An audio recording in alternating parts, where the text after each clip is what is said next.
hills of northern Georgia. Today we're at Road Atlanta for stop number 3 on the IMSA Endurance Championship, and the weather could be a factor. In fact, surrounding counties remain under a tornado watch. The forecast calls for thunderstorms. Right now we have southwesterly winds at 10, an ominous overcast sky, and a temperature of 68 degrees. Hi everybody, I'm Gary Lee. It's a very simple format. You line up 71 cars representing 4 classes.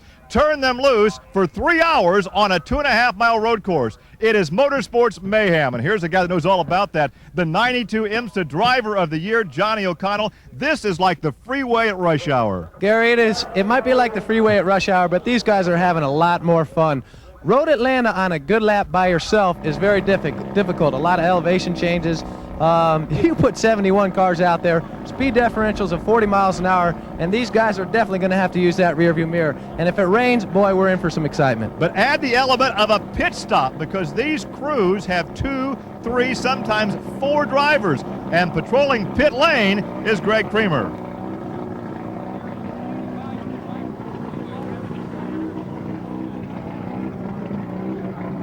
Standing by with the driver who will take in the car at the second stint. His co-driver, Joe VARDE, will be starting off, a veteran of a lot of racing in this division. One of the things about a pit stop is you want to turn it over to a fast driver, and you'd think with VARDE starting, your quick guy's in the car. Not so, and as the cars roll away, SYLVAIN TREMBLAY is with us, and SYLVAIN, only your second year of professional racing, you put it on pole. Yeah, it was a dream come true. It was a difficult lap, but with Joe's experience, we really we had a good package. We have a very young team. We just need a little bit of experience, a little bit of coaching to do the right thing. To talk to the car and make it do what we wanted to do. And we were able to do that this weekend. It was a question of, being out there out front and doing the job that I had to do. So right now it's in the hand of the gods and in the weather. Obviously, Joe VARDE is going to take this car from the beginning, turn it over to SYLVAIN at about an hour or so distance. Gary? Overcast skies, once again a threatening weather condition right now as the cars make their way out of the pit area. Let's take a look now at the grid once again. VARDE will start on the pole in number 70. Stu HAYNER, the winner at Sebring and Daytona, starting outside in row 1. In the second row, it's Teasdale, the young lady, Kat Teasdale in the Pontiac Firebird, and Cochran also in the Pontiac Firebird. In row 3, SULENTIC, who has some political aspirations out of New York in the 05 Ford Mustang, and Longhey in the Ford Mustang 53. In the fourth row, it's Conway in a Pontiac Firebird, Walton another Pontiac Firebird. In the fifth row, Sachs and Hendricks, both in Mustangs. In row 6, it's WEINBERG and Fairbanks, a Pontiac Firebird and a BMW. In the 7th row, a Mountain in a Mazda RX-7, a Ford Mustang, underneath Hayes in number 0. In the 8th row, it's Law in a Ford Mustang and Baxter in the Mazda. In the 8th row, making that the 9th row, it's Kohler in a Mustang and Coker in a Porsche. And row 10 is the Porsche of Singer, number 72, 69 Eatwell in a Ford Mustang. We take a look now at the rest of the field. In fact, some 28 of the 31 fastest qualifiers were all in GS cars. The Pontiac formula is on a 10-race win streak.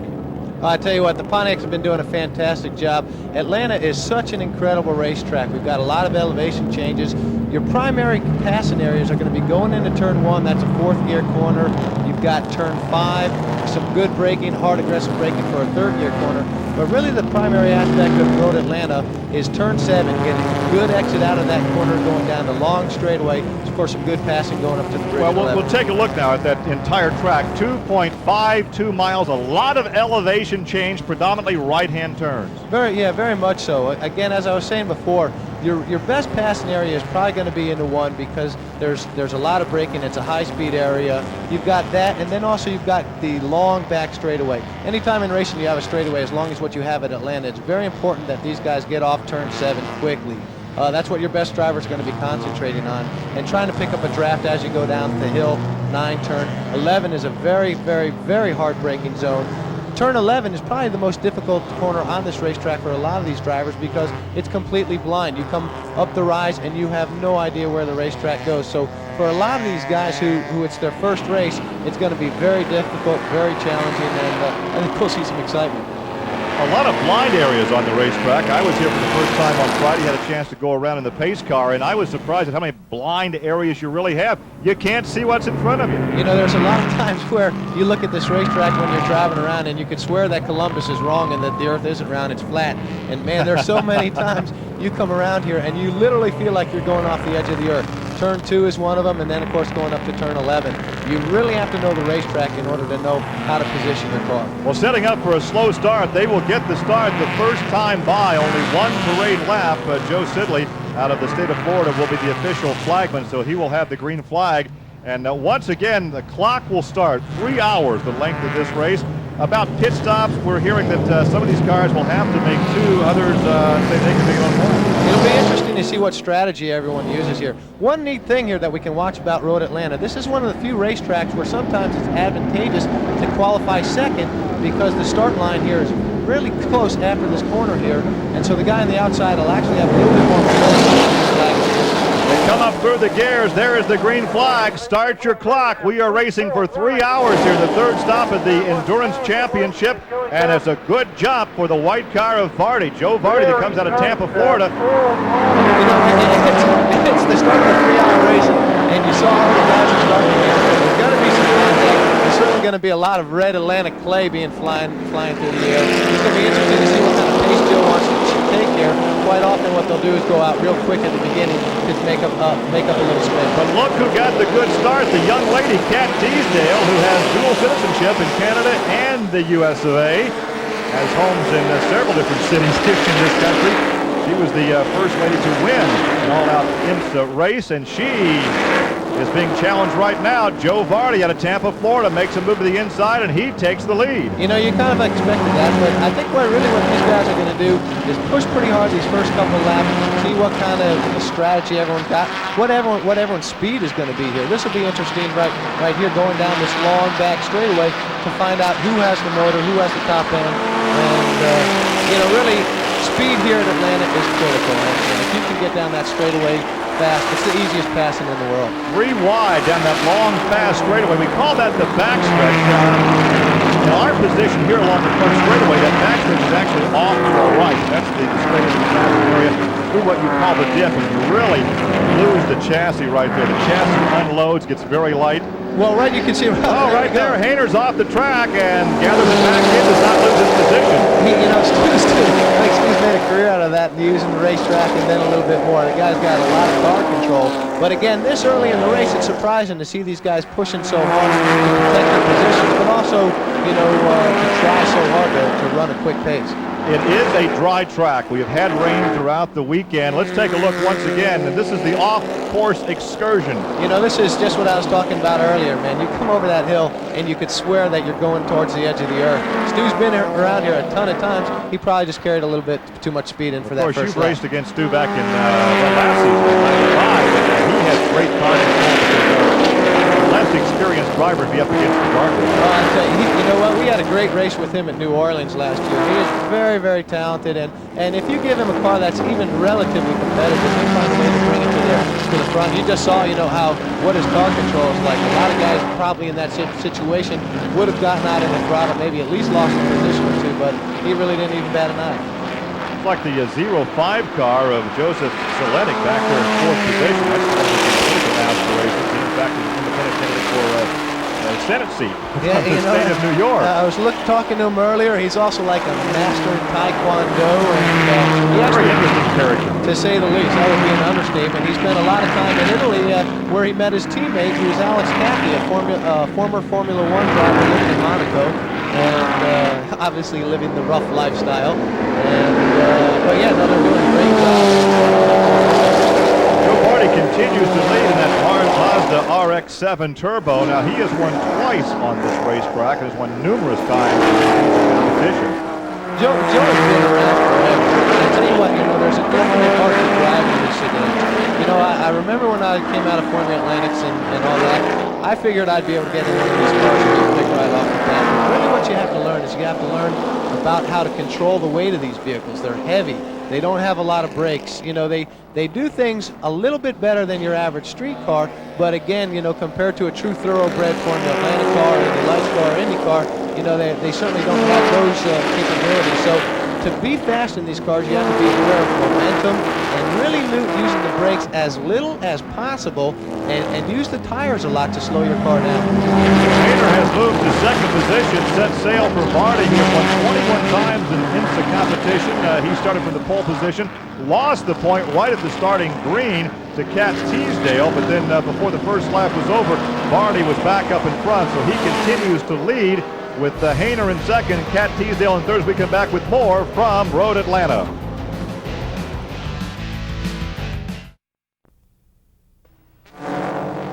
Back at Road Atlanta, where Stu Hayner has the lead in car 32. VARDE going second. Robert Baxter moving from 16th on the starting grid to third. John Hendricks up to fourth. And Cat Teasdale, who led at the start, has dropped back to fifth position. So right now, the black Pontiac number 32 continues to lead the pass for the lead. Was made down there in the first turn. Joe VARDE had led from the first lap when he took the lead from Cat Teasdale. And here once again is that pass, textbook on the inside. It is classic, Gary. You just come to the inside, really give Joe no place to go. You notice that he lost the back end there. That's because he was braking so hard. Joe tries a counter move up the inside, but really that dog's not going to hunt for the way this racetrack is racing to the right at the top of the hill. And the surprising thing is just how hard Stu is pushing right here. He's opening up a little bit of a gap here. And now that we're running into the back marker, we're really going to find out which of these drivers are aggressive, who's going to take the big chances. As you see right now, Stu's getting a big skid there. It's okay if in the early laps of the race the back end comes out a little. That's not a problem. But as you make that back end come out more and more and more, those tires are really going to be looking bad towards the end of the season. Now look at the sky in the background. Looking down the front straightaway, but look at this position number 2. Robert Baxter in a Mazda started back there in 16th position. He is all the way up in the front. Well, again, I tell you what, Joe VARDE is certainly not giving an inch here. And this is kind of one of those areas where an experienced driver is going to make a difference. And that row, you see Joe get awfully wide there. He might be a check experience, but when you get into traffic, that's where your experienced driver, a guy that's been on this racetrack, been in a race with a 70, 75 cars, it's going to pay off for him. Well, you had a look at that sky, and that sky is so ominous. As we told you off the top of the program, the weather forecast is calling for storms. We've had some heavy rain over the past couple of days in the northern Georgia area, and there still are some areas under tornado watch. So, you know, the weather may certainly play into the strategy of this race. You know, that wouldn't surprise me at all. If it looks like it's raining, and I had a teammate who was very good in the wet, I would probably want them to go second. You know, as in if I'm not as good in the wet, I'll start the race when it's going to be dry. A lot of the guys out here, the gentlemen that are paying the bills, are going to want to be in the race first to get their laps in, because if it does start raining, that's when you want the pros there. Well, they want, you know what I mean? Unfortunately, racing is not cheap, man. You got to come here to go to the races. You certainly don't want to watch someone else drive your car. As we talked early on with the closing speed, the top end might be 40 miles an hour different between one class and the other. You can see what is happening early on in this race. Your leaders, your top 3, 4 in heavy traffic right now. And this is a case where the driver really has to watch the rearview mirror. You have to drive out the front off the nose of the car and drive with what's behind you. And what's so difficult is that quite often these guys that are running at the front don't realize that the people that they're approaching might be involved in their own race. And so if they're racing the guy in front of them, they're certainly not looking in their rearview mirror. That's basically what's happening to Baxter right there. The 6 cars, I'm sure, are all in the field, and he's getting caught out. We're going to keep Greg Creamer real busy this afternoon, Greg. Gary, I'm with Joe Aquilani, and first of all, Joe, your number 33 Pontiac Formula Firebird was the first car to loop it down here. You're going to be getting in the car later. Did Mr. Weinberg have anything to say? No, he just said it. He had a nice, exciting ride, and he was now ready to settle down. Things are looking very well up front, though, for the other of a multiple car team that you own. Stu Hayner right now is leading and has moved up smartly. Everybody's talking about the pace that he's setting right now early on. Why? Stu is just being where he's comfortable. Everybody else seems to be laying back a little bit. We're concerned about the rain. And if it does rain, we want to get him in here as quick as we can and have a little bit of cushion. I understand you guys can go about an hour 20 minutes on a load of fuel. Are you actually maybe hoping for some yellows here to try and get you past that hour-and-a-half mark? Definitely. We would prefer to only make one fuel stop, and we'll need a nice caution to be able to do that. Black number 32 leading, and those black clouds are playing a role in that, Gary. Yeah, obviously the drivers in the car are more concerned with what's happening on the racetrack. Their crews, their team managers, their crew chiefs are keeping an eye to the sky. Well, and these guys have radio contacts, so they have some sort of idea as to what is going on in regards to the weather, the pace. I'm sure that Stu is aware of where everyone else is on the racetrack, how much faster he's going than the other cars, so that he can pace himself. You know, the one thing is when a driver, whoa, we got some someone out contact there. Car number 5 has spun off the racetrack. Rob Walton in car number 5 making some contact. That's in turn 12, and that is one of the more difficult areas on this racetrack, because what could have happened is very what happened to Stu first lap of the race, where if they get off in that clay, exactly what I'm saying here. You get off in that clay, real difficult to control. Two cars getting together. Whoa, he lost a wheel on that too. Lost his right rear, and you can see the contact right there with the tire barrier on the inside coming out of turn 12 onto the main straightaway. See the damage to the car, the tires askew. You know what? One thing about that Georgia clay, man, there's not a whole lot of grip in it, and you know that's part of racing. That's unfortunate. Road Atlanta, one of the difficult things about it is there is no room to make a mistake. If something goes wrong, you're into the tires real quick. Full course yellow. We could all go to Walmart and maybe buy some supplies to that car, because that is Sam Walton's son, one of his sons driving that car. Right now, I think the repairs that they need, they'll get to go someplace else for those spare parts. I don't know whether they'll get them at Walmart. Look at the threatening, ominous sky. And so we have a full course yellow with that altercation. Rob Walton is okay, but some damage there coming out of turn 12 as this 3-hour race continues from Road Atlanta. We're coming right back. Stay with us.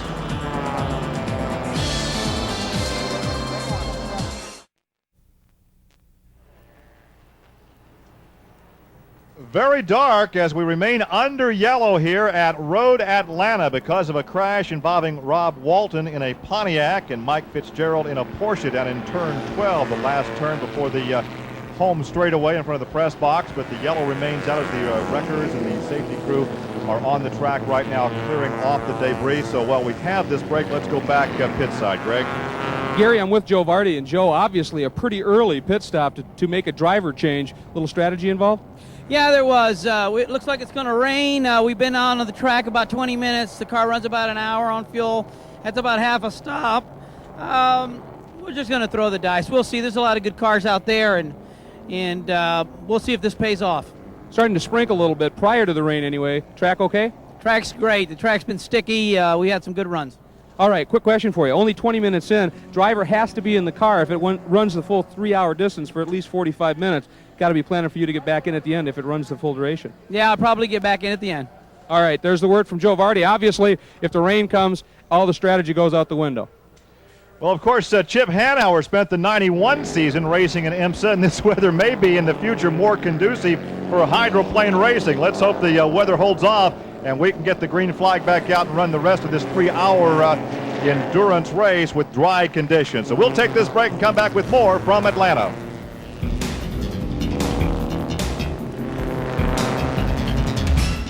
Things have gone from bad to worse here at Road Atlanta. This is the situation right now. We have a red flag 52 minutes into the race. A multiple car crash coming out of turn 7. A couple of cars, one car in fact, over the guardrail. A number of cars in this parking lot. Someone said it looked like the aftermath of a Joey Chitwood thrill show. It certainly does. We cannot even tell you right now how many cars are involved. But if a picture is worth 1,000 words, just watch what happens. Well, it is raining here, but not on the other side of the racetrack. You know what? It reminds me of the Nationals here several years ago, where all the racetrack was dry except for one part. Here we can see, you know, guys just hydroplaning. And basically, when the rain is coming this, you know, coming down this hard, and you're on tires that are really shaved to be good in the dry, you can see actually one of the guys got up into the trees there. You know, Atlanta is when it is wet here, it just becomes so difficult to control the cars. Well, these are shaved tires at a tread depth of 3/32 of an inch. Those are not rain tires. Not at all. And I mean, I was talking to some of the guys earlier, and what their hopes are is that when it does start to rain, that there is someone that falls off to get a full course yellow, so that you can change your tires. They fell off. Half the field fell out. We're not even sure at this point, Johnny O'Connell, how many drivers are involved. We're waiting to hear one about the number of cars involved, if the drivers are okay. Look at them spinning around there coming through turn 7. Well, and what concerns me is that there should be waving yellows, and I mean the flaggers have a responsibility to really inform these drivers of impending doom. And what's amazing is that, I mean, you have one car go off, but I mean, we're talking 15, 20 seconds later, guys are still flying off the racetrack. We have locked off the cameras, told the camera operators to take shelter. There is lightning out right now. We want their safety to be the primary concern right now. But you can see the drivers getting off in the grass, and that grass mixed with that red Georgia clay is just like an ice rink. It is, you know what, unless you have been in the grass when it's wet, you have no appreciation for just how slippery it is. And basically what is going to happen is if you're in that wet grass, you are committed to a straight line. It doesn't matter if you're on the brakes, off the gas, you know, whatever. You're going straight towards whatever you're about to hit. And in this case, it was a whole lot of other cars. We've had our camera crew in the pit area take cover as well, so we don't have the camera up right now, but we can get a report from Greg Creamer. Greg? Gary, I'm standing by with Joe SULENTIC, who was driving the 05 Steeda Autosport Mustang at the time of the incident. Talk about different fortunes for the same team. At the time of the red flag, the car that was leading was the team car, number 20. Sean Hendricks driving, doing a great job, came into the pits. During the pit stop is when all of the hoopla took place out in the backstretch. And Joe, you were right smack in the middle of it. What happened? Yeah, I sure was. Well, I was coming down the back straight behind a couple of Hondas, and it started to rain really, really hard, and I couldn't basically see anything. And then the car just hydroplaned something fierce, and there were probably 10 cars piled up against the guardrail on the left. I ran into a couple of them, and instead of waiting there for more impacts, I put it into gear and got out of there. And as I was leaving, I saw probably another 5 or 6 cars piling into the spot where I just left. So it was very, very bad impact for a lot of cars, and I can't understand if race control had maybe 15 or 20 seconds to do something about it. They should have put some yellow flags out, because I know the cars that were in front of me, and they were at least 15 or 20 seconds, some of the lapped cars, and they should have tried to slow us down, because it was an impossible situation. Real quick, is your car fixable? No, not really. I mean, the aerodynamics would be so destroyed that won't work. All right, thanks, Joe. Gary, that's the story down here. Well, Greg, the clock continues to run under yellow, so we're now approaching the 55-minute mark of a 3-hour endurance race, and you can see that the spectators are doing the best they can to stay dry and enjoy a snack, but there is the melee down there, the carnage after a multi-car crash. We'll come back and sort it out. Gary Lee along with Johnny O'Connell and Greg Creamer back here at Atlanta, where the rain continues to fall. We remain under a red flag, but let's recapitulate now what has happened. A major, major crash that occurred as the cars were screaming down the incline toward turn 10, and it was like an accordion effect. One guy got loose, he got slammed from the rear. It was like a chain reaction on a foggy interstate. We also had some drivers off on driver's right between turns 10 and 11. Here is a list of the guys and gals that we have involved. Now, a couple of drivers were treated and released. Brian Cunningham, number 11, and Chuck Cottrell, the driver in the 02 BMW that went over the wall, over the guardrail. He was treated and released. 2 drivers have been transferred to local hospitals for observation, Steve Cook and Dick Starita. So that is the situation so far with the cars, the drivers involved, and the leader was also involved. We have been under red for over an hour. Now, an hour and 14 minutes remain in this 3-hour contest. There is a picture of the number 32 Pontiac Formula. Stu Hayner had been leading. In fact, that is the team car that won the last 2 outings. This is the 3rd race of this 96 series. That car won at Sebring over the 12-hour endurance and the 24 hours of Daytona. It will not win here today. Let's go back pit side. Here's Greg. You gentlemen have been talking about the rain, and believe me, I'm standing right in the middle of pit lane. It continues to come down, as you said, heavier, then it lightens up, then it gets heavier. It's a mess. We're getting pretty close, though, to going back to green flag racing. They're lining the cars up based on the last completed lap. So when we go back, they will have a pace lap, then we're going to go back to green. Now, here's where it gets interesting. IMSA regulations say under red flag, you cannot work on the car. You can make a driver's change. A number of teams have elected to do that, but not working on the car includes changing tires. So none of these cars were able to put rain tires on. Virtually everybody that we've talked to, once we go back to green, they're going to complete that lap, come around within the next one or two, get rain tires on, and go back out. Now, there are two cars that have a bit of an opportunity here, if you will. The number 20 car, leading when they pitted just before the red flag, before the red flag came out, got two rain tires on. And Johnny, you'll know what I'm talking about, on the left side of the car, the heavier loaded side of the car at this track. So they're going to try and see if they can't make up some track position. The other car is the number 14 entry, the pole sitter in the touring division. Randy Pope's on board, the Honda Prelude SI. They stopped during the yellow. They were one of the few cars to put rains on all around. Then, of course, the red flag came out. They gave up track position with that pit stop, but they shouldn't have to come in, so they should be looking pretty good. The rain picking up a little bit again. You can maybe hear it, but they are getting fairly close to going back to green. It's going to be interesting. When we go to green, should be wholesale pit stops. You know, it's funny because you almost think in this type of situation that maybe IMSA ought to bend the rules or something, just in the interest of safety. This, you know, when you had an incident like we just had, boy, you really do want to do all that you can to make everyone's job out there a little bit safer. Good luck though for those guys that did come in when it initially started racing or raining, because they are in an advantageous position right now. Well, Johnny, a quick question here. The number 20 car was Sean Hendricks, who will, by the way, stay in the car. They did not do their driver's change. He's got the rain tires on the left side of the car. Now, predominantly the high speed, the trick corners here, with the exception of turn 5, are right-handers. Are they going to be able to stay out for a while, or do you think they're going to have to come in and get the rest on? Well, I mean, he's a talented guy and all that kind of stuff, but it all depends on how hard it's raining. And the biggest thing you worry about is not the grip in individual corners, but hydroplaning. And so, you know, he'd be asking for trouble.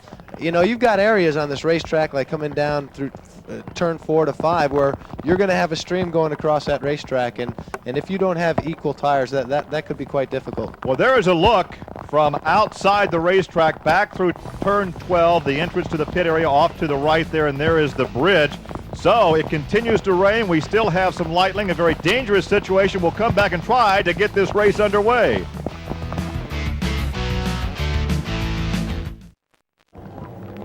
Back at Road Atlanta, and right now the cars are rolling once again. It continues to rain. Let's once again set the situation. We have been under red because of a multi-car crash. The clock was stopped after 2 hours, which means we have 1 hour of racing to go. Now, when the cars were stopped under the red, the overall race leader, Johnny O'Connell, was in the pit area changing tires. But rules dictate that under red, nothing can be done to the race car. So the car remains in the infield. They changed the left side tires. They have the right side tires. Greg, bring us up to date on the leader in the pit. Well, right now he is sitting, again, the car, it is AUBERLEN on board. The car is jacked up. When they stopped under the yellow, when it went red, they were in the process of changing tires, as I mentioned before. Well, they had to stop what they were doing. The car is still jacked up in the air with the left side in the air. They have completed the tire change on that side. As soon as it goes green, they're going to drop the car down, move the jack around to the right side, lift it up, put on the rain tires on that side, drop it down. They're going to head out. Now, they're going to be well behind, obviously, but they won't have to come in when the whole slew of cars is going to obviously have to make that stop very quick. So Sean Hendricks had been on board. In fact, Hendricks started in the 10th position, driving with 5 cracked ribs from a testing crash at Sebring earlier this season.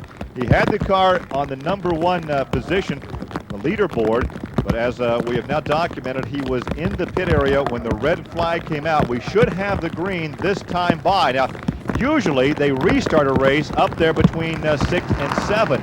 However, for scoring purposes, they will restart this race at the start-finish line with 1 hour to go. So That means the leader on the restart will be Doug Goad in car number 2, the overall leader of the race. Well, I tell you what, Gary, it's really good fortune for Sean that he did pull into the pits when he did. Not only did he avoid all the melee and action on the back straight, but even though he does not get to be on the racetrack at the start of the track, they're going to immediately, I'm sure, go to the other side of the car, put on those tires, and he will actually probably be the first one out there with a full set of rain tires, whereas Goad, who will take the lead at the start, is going to have to pit anyway. So we're going to see a lot of pit stop action here real quick. We're going to keep Greg very busy. I can also tell you that John Green, the defending touring champion, is now leading that class in car 38. Terry Earwood, his co-driver, said just before that crash he was like 2 cars up. So talk about being in the right position. He avoided that mess over there on the backstretch. So he has that car in the number 1 position. And his team driver, who won 7 times last year, set a record 7 wins out of 9 events in the Honda Prelude. John Green will be in the number 1 position for the touring class. Peter Tonelli in car 78, a Nissan 240, is leading the compact class. And on the restart, Robbie Buell in car 51, a BMW 325, is leading the sports class. But the overall leader once again in the pit, Sean Hendricks, which would give the lead to Doug Goad in car number 2 on the restart. So after a very, very long red because of the wreck and then the downpour, the thunderstorm, they finally stopped the clock after 2 hours. So we actually will restart the clock when the green flag flies. We will have 1 hour to go. Another problem now is fog, visibility. Well, fog and visibility are going to be a major concern to these guys. You know, the people at the front, they've got it easy. The people at the back, it's just like the freeway. They're going to have a whole lot of spray that we got to contend with. So the green flag is out, and once again, the work now continues in the pit area, changing the left side tires on the Ford Mustang. And as soon as they get those changed, they will send Auberlen out. And you know what? And Bill is a very good range driver, so I expect him, though even though they've fallen behind car number 2 right there, that's our new leader. Even though Auberlen's going to be behind, I would not be surprised if the number 2 car doesn't pull into the pits and try to get a center range for themselves. Now they're running on the right side. And once again, the tires are DOT street approved. They're shaved for racing purposes down to, I think, 3/32 of an inch of tread. So basically, we just go back to what you would buy off the shelf for your normal street driving. Oh yeah, very much so. And you know, the shaved tire, what it does is it gives the car a little bit firmer feel. It's not as squishy on the road when it's shaved. But the thing is, when you get into wet situations like this, your number 1 problem is hydroplaning. And so for all these guys, I mean, in my mind, they've got to have the wets on. Well, they are changing the wets right now. There's a traffic jam, Greg, in the pit area. Well, I'm telling you, at least half the field had to have come in when they came down and got green. They backed off a little bit. Talk about some smart driving. They let the lead 6 or 7 cars come through 12, pick up the green. When it goes green, the entire track is green. So everybody behind them, with a few exceptions, dove into pit lane immediately. Number 20, Auberlen on board. He is back out. A number of cars are in the process of their stop, and also number 38, Green, and 41, Pate, who were 1-2 in touring, came in tandem. They're affecting that change and fueling, and I think that's the key here. Once these drivers, and again next lap when the rest of them come in, while they're putting those tires on, they should be fueling up. And the only car that had a problem running over an hour was the Mazdas. Well, we're less than an hour now. This should go green to finish unless there's some sort of problem. They don't have to stop again. And most of these teams can change tires and change brake pads if need be. Obviously not a problem today. And top off the fuel as well as change drivers in about 2 minutes. So we should be set now to go the distance, unless for points purposes they have to change the driver. Very much has totally changed the complexion of this race, in that it has really now become a sprint race. You've got 1 hour, and I'm sure every team has got their primary driver in to get their points. Right here we got Bill Auberlen. You know, like this is his first lap out after getting his tires.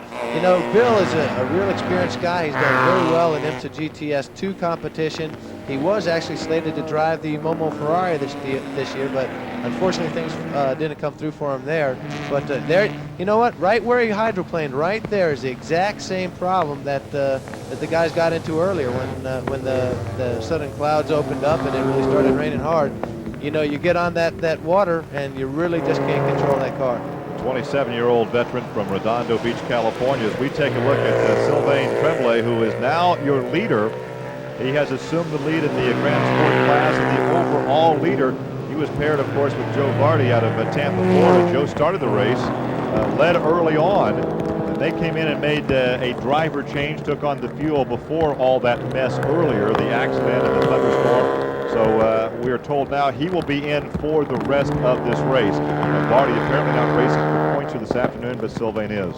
Something real interesting that we want to pay attention to here is when you're racing in the wet, generally the normal racing line is not where you want to run because it's a little bit more slippery. So if you watch the cars running around the racetrack and they're going around the edges of what would be the normal racing line, they're doing that because that's where there's grip. It's interesting because of the shakedown of this the pit area and the pit stops. Randy Popes in the touring class is now up to second place. Let's go back to the pits. Right now, number 2, Doug Goad is in. They had a little problem making the tire change. They really had to work, especially the left rear tire, to get it off. They have done that. They are now looking like they're working back underneath there, perhaps doing a pit. No, they had a problem, apparently lug nut hanging up. They're fixing that right now. This is going to hurt. They've refueled. Doug's on board. All they got to do is get that left rear tire on, and they're going to be back out. The jack had slipped down a little bit. Now they've got it on. They're going to put the lug nuts back on. They should be able to get out pretty quickly, but it cost them valuable time. Well, Greg, this pit area is so small. We have so many cars in this event that 2 and 3 cars have been assigned to the same pit area. So we may have some problems with staggering the pit stops for these teammates. Now, one thing that's real interesting there that I'm noticing is Randy Popes in the touring class is running in the number 2 position. And something that we need to be aware of is, you know what, they are in a lower category car. They have less horsepower, but one thing we always like to say in racing is that rain is a great equalizer. And so they actually have a chance to get an overall win here if they do a decent Somebody job. off course. Car number 11 takes a trip through the Tules. We're not sure. Quick, I think Cunningham was in that race. Cunningham was in that car earlier during the crash. I think that's the car without the driver's side sheet metal. Cunningham was taken in for observation. He was all right, so Quick is now in the car. John Quick, and he had elected to go back out. If we get a shot of that car on the driver's side without the sheet metal, and you could probably see some of the interior structure there, the superstructure of that race car. These cars basically are stock. Put a catalytic converter on them and drive them home. They beef up the suspension. They put all the safety gear in there. He's hung up. He may be there till, next October, November. We have seen this happen to some spectators this afternoon. They've gotten hung up. Let's see if he can get that car back on the racetrack. I'll tell you what, he gets an A for effort in my book. But I'm sure he's frustrated as all get out. He's probably on the radio cussing at everyone. But yeah, no, he's trying to get out of there pretty hard. What is on the front of this, the 14? Well, finally he got out. Now maybe we can see a little bit later on the driver's side sheet metal missing. We got a quick glimpse of the number 14 car, Randy Popes, and there was something green across the windshield. What is that? Can't tell what that is across the top of the windshield. He's number 1 in touring. He's number 2 overall. He was the fast qualifier in the touring class in qualifying yesterday. In fact, he started this race in the 37th position. You know, something that could be real interesting here is if Tremblay, I don't know if they have pitted for their tires yet, and should they choose to pit for tires, that would give folks a lead. And they pitted him earlier when they changed drivers, but did they go to rain tires in that earlier pit stop? I think they pitted early on before the storm. This has become such a marathon this afternoon that I'm not sure if they actually, and maybe Greg, you can check that out in the pit area, if SYLVAIN does have rain tires on that number 70 car. Well, not even that. It's also what did they do with fuel? I mean, are they going to have enough to run to the end? Because I think of all the cars running out there, the Mazda had the biggest concern as to whether or not they could make it on fuel consumption. Well, once again, the rain continues to fall here in Atlanta. The race continues, the final hour of the third stop of the IMSA Endurance Championship. There is a look at the top 5 running. We're coming right back.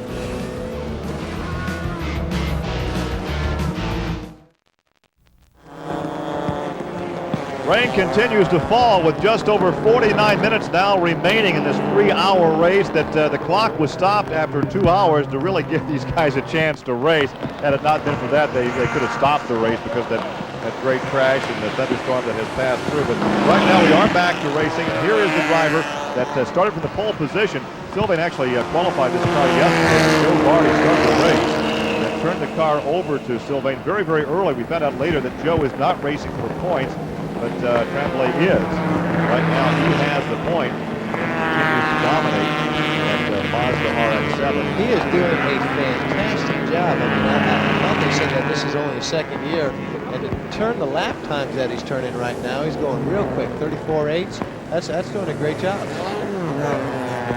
But as we said earlier, Randy Popes, who was the fastest qualifier in the touring class, continues to make his way toward the front, primarily because of track position and pit stops. He's just second overall, and of course leading that class. Well, one of the most difficult things that TREMBLAY's having to deal with right now is the traffic, and just forcing himself to be patient. He's got a lead, he's got a good lead, and as long as he uses his head and really doesn't force any issues, he'll be in good shape. Well, he's not using very bright lights on him. Obviously, we talk about the guys watching the mirrors and knowing who's coming up behind them. They really can't see that well because he does not have bright headlamps. You know what? It's unfortunate, but in the rain like this, I promise you these guys are so afraid of what's in front of them that they're really not going to want to take the time to look behind them too much. They're also going to be fogging up on the inside of these cars a lot, so I'm not sure what their visibility is really going to be like out there. Greg, you can amplify on this. Oh, a car upside down off the track and upside down, number 75. We're not sure at this point who is actually in the cockpit of number 75. Car is upside down. For John Goddard is the driver. It is said to be upside down in car 75. Will that bring out a full course yellow? John Goddard out of Oakland, California in a Nissan, a 300ZX. And you can see what happens when they get off the pavement. They get to the grass. And right now, well, the driver, I think he's still in there. Yeah, but you can see his hand right there motioning to one of the corner workers. So he is communicating with the IMSA turn marshals there, letting them know that he is okay. I tell you what, this racetrack is not being friendly today. It, you know, you get off in that grass, and it's really game over. Well, this racetrack may be one of the bitiest. Stick with me on this now, Johnny. One of the bitiest around, because almost at any corner, any spot on this racetrack, it can really jump up and grab you. You know, very much. I mean, if speaking of bitey, this car would definitely be, this racetrack would definitely be a great white shark, because it has chewed so many race cars up. Greg, back in the pits. Well, Gary, a little update on the number 75 entry, the Nissan. I got Dave Daughtery with me. Dave, it's your team, and obviously you've been talking to the driver of the car. First of all, I understand he's okay. Yeah, it was kind of weird. He comes on the radio and goes, "David?" I said, "What?" He goes, "I'm on the roof." I said, "What?" He goes, "I'm on the roof, but I'm okay." And I'm like, wow, that's pretty weird. But he was so calm about it. Testament to his good driving. Unfortunately, you know, the weather just causes accidents sometimes. Any indication of actually what happened? No, I have no idea. No idea. All right, well, it's good to know that he's okay, gentlemen. Obviously a tough day. That's got to get your attention when your teammate says, "I'm on the roof." You wonder if he's the car owner or just the driver. That certainly would affect what your attitude would be. Well, we remain under the full course yellow. There is the Pontiac pace car out as the field begins to bunch up behind. As we take a look at the top five, TREMBLAY, Pope, HAYNER, Waddell, and AUBERLEN from Atlanta.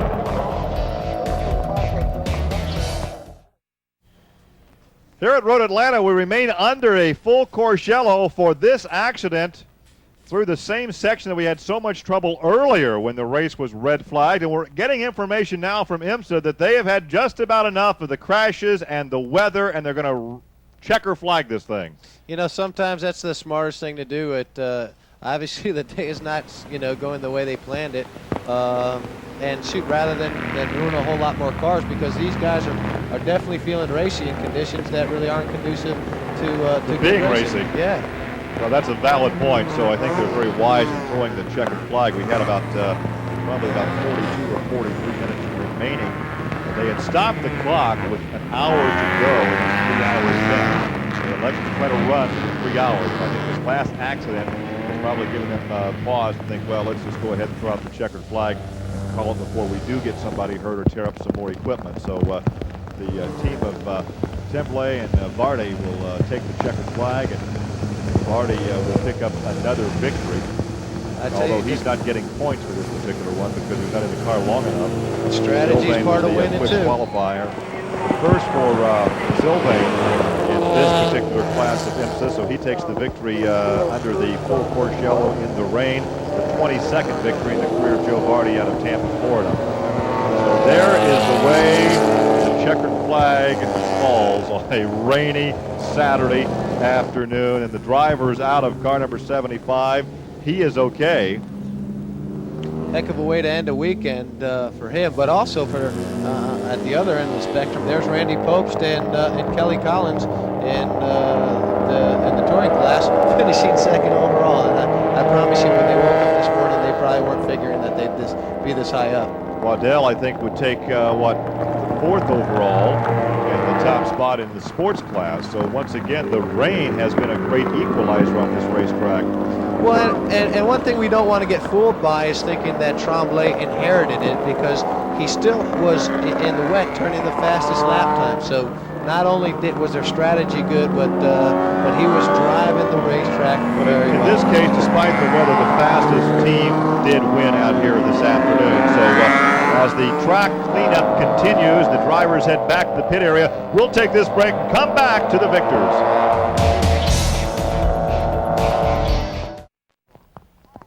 A lonely corner worker out there with some of the equipment as Mother Nature plays her rain hand, shortening the event here at Road Atlanta this Saturday afternoon. But still, there is jubilation in the pit lane. Here's Greg. A very happy crew down here in pit lane as Mr. Tremblay brings this number 70 Mazda in. What a crazy race, and obviously some tremendous strategy by you and co-driver VARDE playing right into your hands. Yeah. Beautiful. VARDE just knew what to do, and when we came into the pit stop, he said, let's just go back out on dries because, the timing wasn't right. He said, bring back in. We'll lose track position, but we'll have rains. We're hoping for rain, and it just worked out for us. It was real crazy. I'm glad that everybody made out okay over there, but it was wise of IMSA to call it because the conditions were atrocious. I was on full-thread rain tires, and I could barely stay on the track. It was unbelievable. I want to thank Bob Towery, Speed Source, ACN, my girlfriend Carol, my crew chief David Haskell, right over there, and the rest of my crew. We're a young team, and boy, we needed this, and it feels great. I can't believe it. It hasn't hit me yet. Maybe talk to me tomorrow, but I'm blown away. And most of all, that little man right there, Mr. Joe VARDE, man, he did it. He had the right decision and the right moves. Very happy crew, obviously. A great job. Gary. I love the jubilation of the first-time winner, and the old veteran is just so cool and calm, collected. As we take a look at the top 5 overall in the Grand Sports Cars, John Heinrich went to second. And then we take a look at the sports car results. Barry Waddell was the champion there over the fast qualifier Eric Van Cleef, rounding out the top 5 in the sports car results. The touring car Randy Popes, the fast qualifier, over defending a champion John Green. And in compact, Jason Engel took the victory over Buddy Norton and the rest of the top 5 here from Atlanta. So it remains soggy. No one injured, but a lot of damage. So we thank you for joining us. For Johnny O'Connell and Greg Creamer, I'm Gary Lee. Thanks for joining us. So long from a soggy Atlanta.